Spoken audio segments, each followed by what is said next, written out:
कार्यक्रम के देखिए छत्तीसगढ़ के जम्मू किसान भाई बहनी हो तो हर मन के स्वागत है। जय जोहार है संगवारी। आज मैं कही हूँ कहा चिरई बोले संगी सुंदर मनमा चिरई बोले ना, ये चिरई बोले संगी सुंदर मनमा चिरई बोले ना। का कहते चिरई है मशरूम के खेती गजब हितकारी, अरे कच्चा बेचा ही संगी सूखा बेचा ही, अरे दोनों महे हितकारी जी चिरई बोले ना, ये चिरई बोले। हाँ संगवारी हो तो हर मन के स्वागत। जय जोहार संगी हो। आज हम आप मन ला मशरूम उत्पादन के जो तकनीक है तेखर बारे में जानकारी देवैया हन। तुमन जाना था कि मशरूम एक ऐसी चीज़ आए जोन ला कच्चा में घलो बेच सकत हन, सुखा के घलो बेच सकत हन, और कहूँ पाउडर बना देन संगी हो तो ओकर दाम और महंगा हो जाते। खाए बर स्वास्थ्य के लिए बहुत लाभकारी होते और संगे संग में कम जगह में घलो हो जाते संगवारी हो। कम से कम जगह में हो सकत है, कम से कम लागत में होते, एम खातू लागबे नहीं करे, पानी के घलो कमी होते। और जौन हमार जौन गाँव घर के जो दीदी बहनी है जिन मन और कुछ काम नहीं करते तेन मन कर उत्पादन करके अपन अतिरिक्त आय के साधन घलो बना सकते संगवारी हो। बड़े रूप में घलो होते, छोटे रूप में घलो होते। तो ऐसे सुंदर जो है मशरूम के उत्पादन जो है तेन हो सकत संगी हो। लेकिन ये कैसे उत्पादन करना है, कैसे एकर तैयारी करे लगी, कैसे खातू माटी दे लगी, कैसे कैसे कर पूरा व्यवस्था कर पर ही एकरे जानकारी है हम आप मतलब देने वाला हन। और ये विषय के विशेषज्ञ के रूप में हमारे बीच में आए हुए हैं डॉक्टर हरविंद्र कुमार सिंह जी। ये हरविंद्र कुमार सिंह जो हैं इंदिरा गांधी कृषि विश्वविद्यालय के वरिष्ठ वैज्ञानिक हैं और ये मशरूम उत्पादन के विशेषज्ञ संगी हो। तो आओ इखर में से हम जानकारी लीन। इखर पहली एक छोटे से संदेश।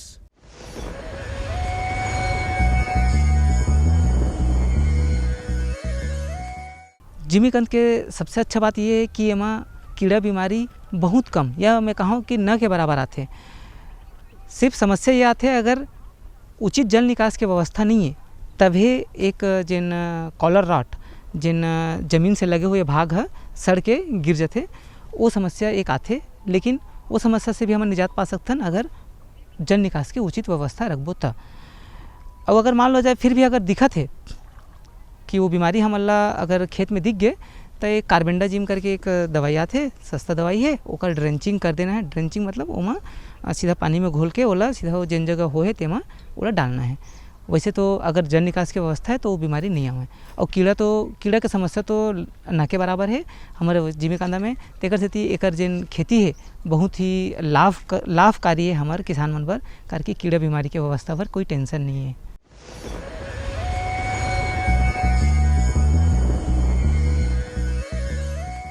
संदेश के बाद संगवारी हो तो हर मन के फिर से स्वागत है। संगी हो हमारे जो आज के विशेषज्ञ है डॉक्टर हरविंदर सिंह जी तो उन तो आ चुके हैं। तो आवाज़ सबसे पहले ये जानी कि हमारे छत्तीसगढ़ के जो जलवायु है वो हर मशरूम उत्पादन पर ठीक है कि नहीं है, और कौन कौन प्रकार के मशरूम जो हैं हमारी है कि जलवायु में बढ़िया ढंग से हो सकत है। संगे संग में यूँ जान लेथन कि एक बार जो हम घर बनाबो जिला अंग्रेजी में शेड कही थे, वो शेड के निर्माण कैसे करे जाए आवा पहले ये जानथन। जहाँ तक मशरूम की बात है तो मशरूम एक फफूंद है, ऐसा फफूंद है कि जिसको कि हम लोग खाते हैं। और विश्व में अगर मशरूम की प्रजातियों के बारे में अगर जाने तो हज़ारों प्रजातियां हैं, लेकिन कुछ ही ऐसे मशरूम हैं जिनको कि जो है वो हम उनका उत्पादन लेते हैं और उसको जो है वो खाने में उपयोग करते हैं। जैसे कि छत्तीसगढ़ के वातावरण में अगर आप देखेंगे तो जो प्राकृतिक रूप से जो मशरूम आती है या जो फूटू आता है जिसको हम लोग बोलते हैं वो होता है एक भिंभोरा फूटू आता है, एक साल बोड़ा आता है, जो कि बरसात जैसी ही शुरुआत होती है तो उसी समय जो है ये दोनों मशरूम जो है वो आती है। और भिंभोरा फूटू में भी अलग अलग तरह की प्रजातियां हैं, जैसे कनकी फूटू हो गया, सरई बोड़ा हो गया। फिर उसके बाद जो है जिसका वैसे मशरूम जिनका उत्पादन हम लेते हैं वो है ऑयस्टर मशरूम हो गया, बटन मशरूम हो गया, पैरा मशरूम हो गया और दूधिया मशरूम हो गया। जिसमें से मुख्यतः छत्तीसगढ़ जलवायु में हम 8 से 9 महीने 10 महीने ऑयस्टर मशरूम की खेती, पैरा मशरूम की खेती और दूधिया मशरूम की खेती कर सकते हैं। और ठंड के दिनों में जैसे हमारा अक्टूबर से लेकर के जो फरवरी तक का जो महीना होता है तो हमारे जो हिली जो पहाड़ी क्षेत्र है छत्तीसगढ़ का, जैसे अंबिकापुर हो गया, मैनपाट हो गया, सरगुजा हो गया, तो वहाँ हम बटन मशरूम की खेती कर सकते हैं। और इसकी खेती करना इसलिए भी आवश्यक है क्योंकि ये एक तो आय का स्रोत है ही है, और उसके साथ साथ ये एक ऐसा खाद्य पदार्थ है जिसमें कि प्रोटीन की मात्रा सबसे ज़्यादा होती है। इवन दूध से भी ज़्यादा जो है प्रोटीन की मात्रा इसमें होती है। और ये इकलौता ऐसा सब्जी है जिसमें विटामिन डी जो है वो पाया जाता है। और विटामिन डी की महत्ता आप लोग सभी जो है वो कोविड के दिनों में से आप जान ही रहे हैं कि हर लोग जो है वो विटामिन डी अपने सप्लीमेंट्स के रूप में जो है उसको ले रहे हैं। इसके अलावा जो मशरूम है उसमें ऐसे अमाइनो एसिड्स होते हैं जो कि हमारी जो बॉडी होती है, हमारा जो शरीर होता है, वो उसको नहीं बना पाता है, इसलिए जिनको कि हम एसेंशियल अमाइनो एसिड्स बोलते हैं। तो ये उसका एक बहुत बड़ा स्रोत है। और इसके अलावा ये ऐसे मरीज़ जो कि डायबिटीज़ से, जो कि हाई ब्लड प्रेशर से ग्रसित हैं, तो वो अगर इनका लगातार सेवन करें तो ये जो है बहुत हद तक उसको नियंत्रण में रखता है। इसलिए रखता है क्योंकि इसमें पोटेशियम की मात्रा बहुत ज़्यादा होती है। तो जो बीपी जिनको है, हाई ब्लड प्रेशर है, उच्च रक्तचाप है, तो ये वो लोग इसका सेवन करें सप्ताह में 1-2 बार।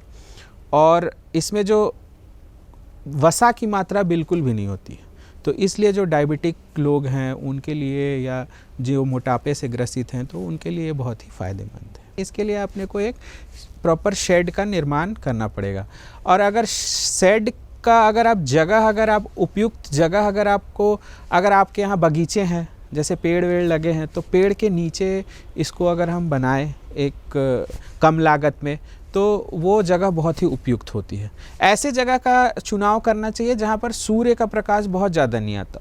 तो जो अगर हमारे यहाँ 2-3 पेड़ लगे हुए हैं तो उस पेड़ के छांव में उसको बनाएं, और अपन बहुत आराम से इसको जो है वो एक बांस की चटाई से या बांस की बल्ली से इसको जो है वो, और हरे नेट से एक शेड का निर्माण करें।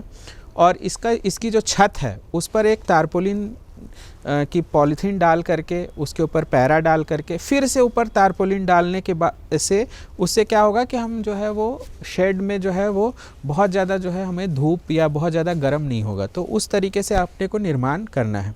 और एक ध्यान और देना है कि अगर शेड बनाते समय जो शेड का जो हमारा जो किनारा है उसके चारों तरफ हम लोग एक ट्रेंच या गड्ढा टाइप का बना करके रखें, ताकि उससे क्या होता है कि जो चूहे जो आते हैं, जैसे खेत खलिहान में अगर हम शेड बनाते हैं तो चूहे जो है उस ट्रेंच में अगर हम पानी भरते हैं तो उससे फिर वो आने में उनको थोड़ी सी दिक्कत होती है। या तो थोड़ा सा उठा करके बनाएं, ज़मीन से थोड़ा सा उठा करके बनाएं, और उसको जो है, और उसके फ़र्श पर हम लोगों को कम से कम 2 से 2.5 इंच रेत जो है वो बिछाना हो, और उस रेत को जो है वो हमको गीली करके रखना है, ताकि उसके अंदर का जो वातावरण है और जो आर्द्रता है वो जो है वो बरकरार रहे। क्योंकि मुख्यतः जो छत्तीसगढ़ में मशरूम, जैसे कि ऑयस्टर हो गया, पैरा मशरूम हो गया, या दूधिया मशरूम हो गया, ये 3 जो उगाते हैं, तो उसके लिए अपने को 25 से 30 डिग्री तापमान की आवश्यकता होती है, और 85 से 90%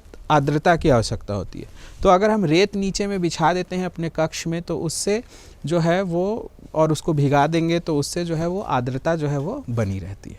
तो ये अगर 10 बाई 10 का अगर अपन बनाते हैं बांस की चटाई से या बांस बल्ली से, तो ये मुख्यतः 25 से 30 हज़ार रुपये तक का ये आपका शेड निर्माण हो जाएगा। वही अगर आप ईंटें, बालू, रेती से बनाना चाहते हैं तो उसमें थोड़ी सी लागत ज़्यादा रहती है, पर इसके लिए छत्तीसगढ़ शासन का जो हमारा जो उद्यानिकी विभाग है वो NHM के तहत, नेशनल हॉर्टिकल्चर मिशन के तहत शेड निर्माण के लिए जो है वो 20 लाख तक का जो है वो प्रोजेक्ट लेते हैं, जिसमें कि 50% शासन देता है, 50% आपको लगाना पड़ता है। तो इस तरीके से आप अब एक नियोजित तरीके से इसको आप मशरूम उत्पादन को एक व्यवसाय के रूप में ले सकते हैं। अगला जो बात आते वो ये है कि मशरूम के बीजा, एखर बीजा कौन कौन प्रकार के हवे, कौन कौन एखर किस्म है, अब ये बीजा हमला कहाँ से मिलही, बीजा के कतका मात्रा हमला डाले लगी, और बीजा ला डाले के समय में हमला कौन कौन बात के विशेष ध्यान रखना है, आवा एला जान लेथन। बिन बीज के तो कुछ उत्पादन होए नहीं ना। बीज की आवश्यकता होगी तो हमारे यहाँ जो इंदिरा गांधी कृषि विश्वविद्यालय है तो वहाँ पर मशरूम अनुसंधान प्रयोगशाला से आप जो है वो बीज जो है वो आप ले सकते हैं। पर अगर आपको बीज लेने से पूर्व 15 दिन पूर्व यहाँ पर आपको बताना होगा, फ़ोन के माध्यम से बता दीजिए या यहाँ पर आ कर के बता दीजिए कि आपको किस प्रजाति की बीज चाहिए। यहाँ पर मुख्यतः हमें ऑयस्टर मशरूम की 6 प्रजातियों का बीज आपको यहाँ मिल जाएगा, बटन मशरूम का बीज मिल जाएगा, दूधिया मशरूम का और पैरा मशरूम का बीज, ये यहाँ पर सालों भर उपलब्ध रहता है। और पर इसके लिए आपको 15 दिन पूर्व आपको यहाँ पर जानकारी देनी होगी कि आपको कितने बीज की आवश्यकता होती है, क्योंकि ये बाकी बीजों की तरह नहीं होता है। इसका बीज जो है वो गेहूं के दाने में फफूंद का जो माइसीलियम होता है उसको डालकर एक निर्जीवीकृत वातावरण में इसको तैयार किया जाता है। तो इसको तैयार होने में लगभग 15 से 20 दिन की आवश्यकता होती है। इसलिए किसान भाई से ये अनुरोध है कि जब भी उनको बीज की आवश्यकता हो तो वो इस तरीके से प्लान करें कि इस तरीके से अपना करें कि वो 15 दिन पूर्व जो है वो हमें जानकारी दें, तो वो 15 दिन के बाद आकर के वो यहाँ से बीज इकट्ठा ले सकते हैं। वो अपने डिस्ट्रिक्ट के जो कृषि विज्ञान केंद्र है उनके माध्यम से भी बीज उपलब्ध करा सकते हैं हम लोग। तो अगर उनको आवश्यकता हो तो वो कृषि विज्ञान केंद्र जो उनके डिस्ट्रिक्ट में, उनके ज़िले में है, वो उनको अपना जो रिक्वायरमेंट है या उनकी जो आवश्यकता है उसको बताएं, तो वो उनके थ्रू भी जो है हम उनको बीज जो है वो उपलब्ध करा सकते हैं। अब अगला बात ये आते संगवारी हो, हमारे पास बीजा आ गए, हमारे घर बन गए, अब एक हर उत्पादन लेना है तो ये हर दोनों हमन साग भाजी लगाथन या धान चावल की तिवरा लगाथन तो एक कस तो उत्पादन एखर होवे नहीं। एखर बर का है कि अलग ढंग से घर की भीतरी में होते तो एखर बर का करेल पड़ी, कौन कौन प्रकार के सामान लगी, हम लोग कैसे एखर उत्पादन लेना है, आओ पूरा मतलब विस्तार से जानथन संगी। आपको जो सामग्री की जो आवश्यकता होगी वो होगी आपको पैरे का कट्टी, जो कि प्रचुर मात्रा में उपलब्ध है, जिसको किसान भाई बंधु जला देते हैं। जैसे काटने के बाद उसको खेत में जला दिए तो पराली जो जलती है तो उससे क्या होता है कि आपने एक ऐसा सोर्स को नष्ट कर दिया जो कि खाद्य पदार्थ में आप उसको ले सकते थे। एक ऐसा खाद्य पदार्थ जो कि प्रोटीन बहुत सारे गुणों से भरपूर है, और जलाने से एक प्राकृतिक वातावरण भी जो हमारा जो है वो बहुत ही एक प्रदूषण से ग्रसित हो जाता है। और सभी राज्य सरकार हो चाहे केंद्र सरकार हो, सभी का पहल है कि पराली को अपन नहीं जलाएं, उसका कैसे जो है वो मैनेजमेंट करें, वो उस पर बहुत ज़्यादा लोगों का ये है। तो इसके लिए आपको क्या करना है कि 10 किलो पैरा कट्टी, पैरा ले लीजिए, उसको 1 से 1.5 इंच में कटवाना है ना। तो पैरा कट्टी ले लें, पैरा कट्टी नहीं है तो गेहूं भूसा ले लें, सोयाबीन की खली है तो वो ले सकते हैं, सोयाबीन का भूसा ले सकते हैं, उसके अलावा आप सरसों का भूसा ले सकते हैं। पर मुख्यतः हम यहाँ पर पैरा, जो कि बहुत ही प्रचुर मात्रा में छत्तीसगढ़ में उपलब्ध है, तो उसको ले लें। और पैरा कैसा लेना है, पानी खाया हुआ पैरा नहीं लेना है, ये फ्रेश कटा पैरा, उसके बाद उसको आप अच्छे से सुखा लें, भंडारित कर लें, और आपको जो साल भर की आवश्यकता है उतना जो है वो आप रखें। बहुत किसान भाई बंधु यूरिया ट्रीटेड पैरा भी खरीद ले आते हैं। जैसे अगर ख़रीदना है तो जब भी वैसा ले तो वैसा, क्योंकि पशु को खिलाने के लिए जो पैरा कुट्टी जो लिया जाता है तो उसमें यूरिया से उपचारित रहता है। तो अपने को वो ध्यान रखना है कि वो ऐसा पैरा जो है वो अपन नहीं लें, क्योंकि यूरिया से जहाँ ट्रीटेड रहेगा या उपचारित रहेगा वो क्या होगा, वो उस बहुत जल्दी जो है वो सड़ता है, तो इसलिए उसको जो है वो अपने को नहीं लेना है। तो 10 किलो पैरा कट्टी को अपने को उसका 10 गुना ज़्यादा पानी में भिगाना है। या आप जितना भी पैरा कट्टी लें, 20 केजी लें तो उसको 200 लीटर पानी में भिगाना है। उस 200 लीटर पानी के लिए आपको एक टैंक की आवश्यकता होगी। तो उस टैंक में, जैसे 100 लीटर का टैंक है तो उसमें 100 लीटर पानी भरे, और 2 से 2.5 केजी आपको चूना लेना है। कोई भी चूना ले सकते हैं आप, जैसे कि बुझा हुआ चूना हो या वैसा चूना जो डल्ले वाला चूना, जो कि आप उसको डालें और वो जो थोड़ा सा जो पोताई के लिए जो यूज़ होता है तो उसको भी आप ले सकते हैं। 2 से 2.5 केजी आप चूना डालें उसमें, और अपना जो पैरा कट्टी है 10 किलो उसको आप उसमें भिगाएंगे।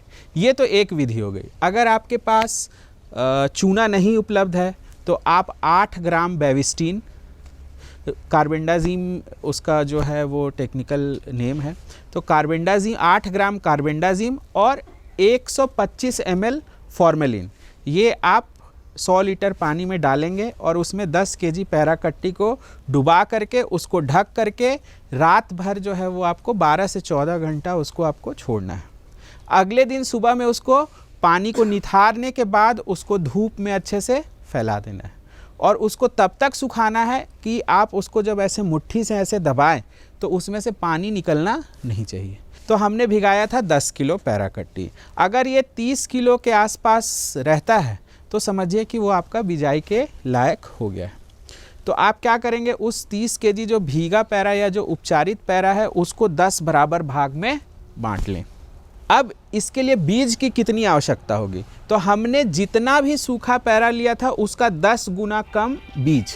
जैसे अगर हमने 10 किलो अगर बीज 10 किलो पैराकट्टी लिया है तो अपने को कितने बीज की आवश्यकता होगी, 1 किलो बीज की। अगर हम लोग 20 किलो पैराकट्टी लेते तो अपने को 2 किलो बीज की आवश्यकता होती। तो इसको ऐसे किसान भाई याद रखें कि 1 kg बीज, 10 किलो पैराकट्टी, 100 लीटर पानी, 2 kg बीज, 20 kg पैराकट्टी और 200 लीटर पानी, इस अनुपात में जो है वो आपको याद रखना है। अब आपने 1 kg बीज को आपको क्या करना है, उसको भी 10 बराबर भाग में बांट लें और 1 भाग पैरे का और 1 भाग बीज का उसको अच्छे से मिश्रित कर लें। 1 फीट चौड़ा और 1.5 फीट लंबा पॉलीथीन की झिल्ली या पीपी बैग्स जो रहते हैं ये आप देखेंगे, तो इस तरीके से इसमें जो है वो आप इसको भर लें। भरने के बाद उसको अच्छे से बांध लें और उस पर तारीख लिख दें एक परमानेंट मार्कर से, वाटरप्रूफ मार्कर से, कि इस तारीख को बिजाई की गई है। अब आपको उस बैग को 15 से 20 दिन तक आपको वैसे ही आपने जो शेड का निर्माण किया, जो आपका जो मशरूम कक्ष है, तो उसमें आप उसको रखिए और उसको पानी बिल्कुल देने की आवश्यकता नहीं है। ये भी सुनिश्चित करें कि उसमें सूर्य का प्रकाश जो है वो डायरेक्ट नहीं आता, वो छन के आए तो ज़्यादा अच्छा है। 15 से 20 दिन तक आप उसको रखें, चूहे से उसको बचाएं। 15 से 20 दिन के बाद जैसी उसमें पूरी सफ़ेदी आ जाती है, जो फफूंद आपने जो बीज डाला है वो फफूंद क्या होगा, वो फैल जाएगा। तो जैसी सफ़ेदी आती है तो आपको क्या करना है, उस झिल्ली को हटा करके उसको सुबह शाम जो है वो हल्का हल्का पानी देना है। मग्गे से दे सकते हैं, झारे से दे सकते हैं, बहुत ज़्यादा फोर्स लगा करके या ताकत से जो है वो पानी नहीं देना है। तो आप देखेंगे कि 15 से 20 दिन जब आपका सफ़ेदी हो गई है, उसके हफ्ता 10 दिन के बाद आप पानी देते हैं सुबह शाम, तो उसमें से आपको जो है वो मशरूम के जो है वो फसल जो है वो निकलना चालू हो जाएगा। उसके बाद आप उसकी तोड़ाई कर लें और पुनः जो है उसको पानी दें सुबह शाम। तो इस तरीके से हर हफ्ते के अंतराल पर आप 2 से 3 तुड़ाई उस पर कर सकते हैं। जो सबसे अधिकतम जो एक बैग से आपको जो मशरूम का जो उत्पादन मिलेगा वो 800 ग्राम से 900 ग्राम, मतलब जो आपने 10 किलो जो पैराकट्टी जो लिया है उससे आपको 8 किलो से 9 किलो के आसपास मिलेगा, क्योंकि आपने 10 बैग आपका तैयार हुआ तो उससे 8 किलो से 9 किलो। संगी हो, आज के हमारे मशरूम उत्पादन के जो तकनीक है देखकर जानकारी तो चलते रही, आओ एक और छोटे से संदेश ले लेते हैं। मेरे साथ बोलो, ए बी। अरे नादान, बच्चे को एबीसी सिखा रहा है। अरे काम धंधे की एबीसी तू कब सीखेगा? ये देख विज्ञापन। तेरे जैसे कृषि विज्ञान सीखे हुए युवाओं के लिए भारत सरकार के कृषि मंत्रालय ने एक योजना बनाई है, ACABC। ACABC? जी हाँ, ACABC यानी एग्री क्लिनिक्स और एग्री बिजनेस सेंटर। इसके तहत कृषि विज्ञान पढ़े युवाओं का चयन होने पर उन्हें मुफ्त ट्रेनिंग दी जाती है और हाँ, अपना कारोबार चलाने के लिए बैंक से लोन भी मिलता है। इसके साथ ही अगर युवा अपने इलाके के किसानों की खुशहाली के लिए उन्हें खेती बाड़ी व अपने कारोबार से जुड़ी लाभदायक जानकारी देते रहेंगे तो उन्हें लोन पर 36 से 44% तक की सब्सिडी भी मिलेगी। तब तो मैं जरूर सीखूंगा काम धंधे की ABC। शाबाश, चलो अपनाएं स्वरोजगार, खेती में हो विकास अपार।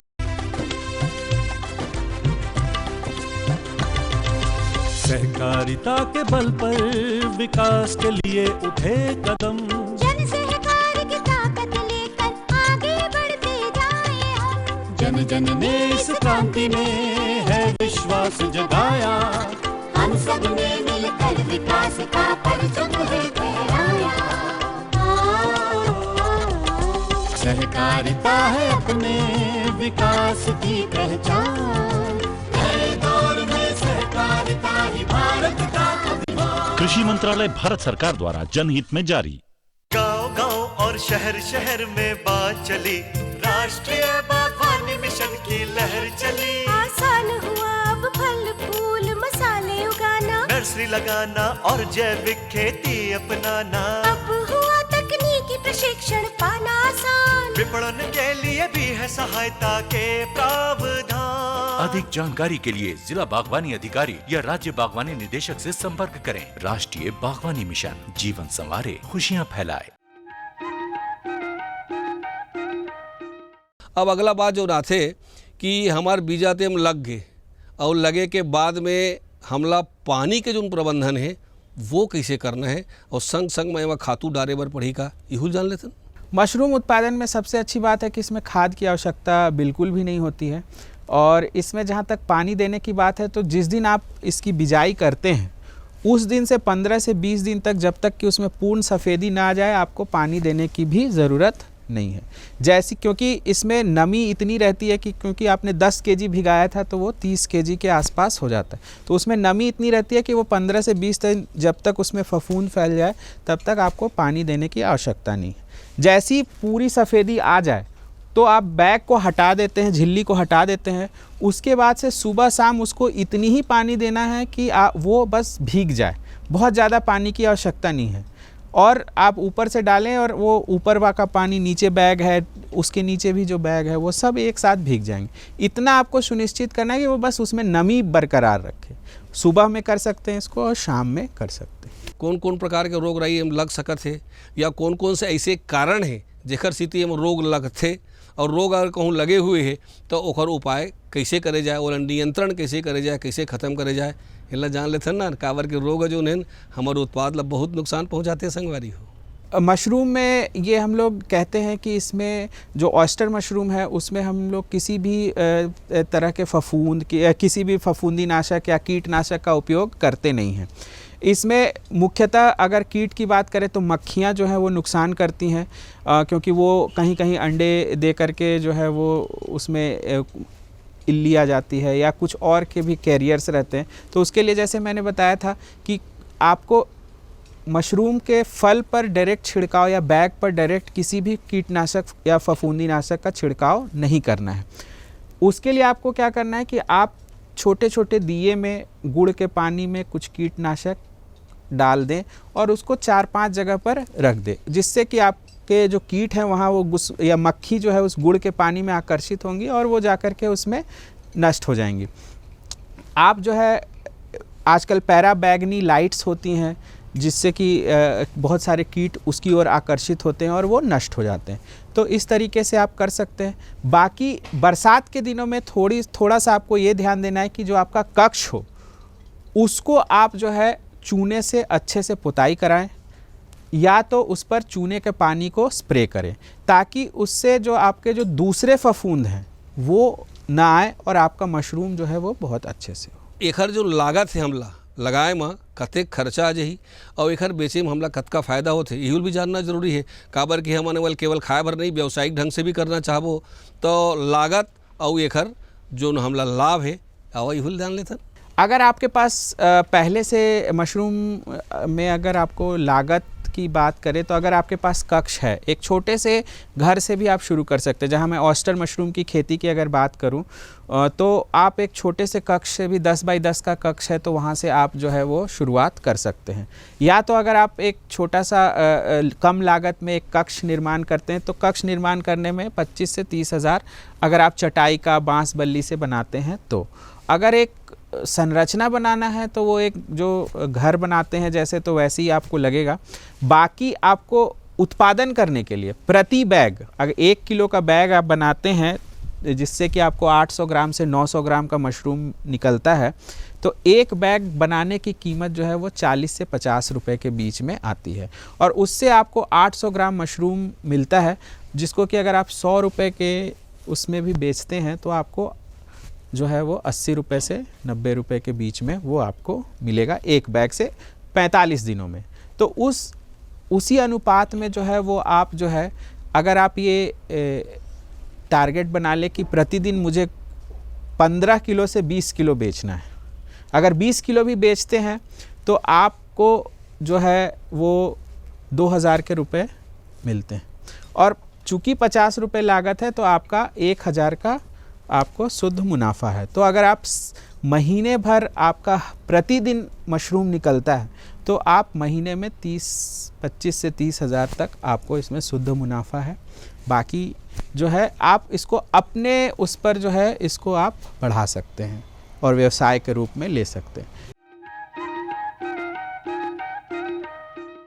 तो संगी हो, ये तो रही कि मशरूम के उत्पादन के तकनीक के संपूर्ण प्रकार के जानकारी। तो संगी हो, और कुछ जानकारी तुम्हारा चाहिए तो तुम्हारा जो हमारा बताई से हमार आज के जो विशेषज्ञ रही से तिहाँ जाओ और जाके घर बढ़िया प्रशिक्षण लेवाओ और निश्चित रूप से बहुत फायदा देने वाला फसल हो सकत है। आज बसत के अवैया दरी बार एक नवा विषय लेके फिर आपके सेवा में हाजिर होबो। तल गजम्मो संगवारी मल्ला, जय जोहार।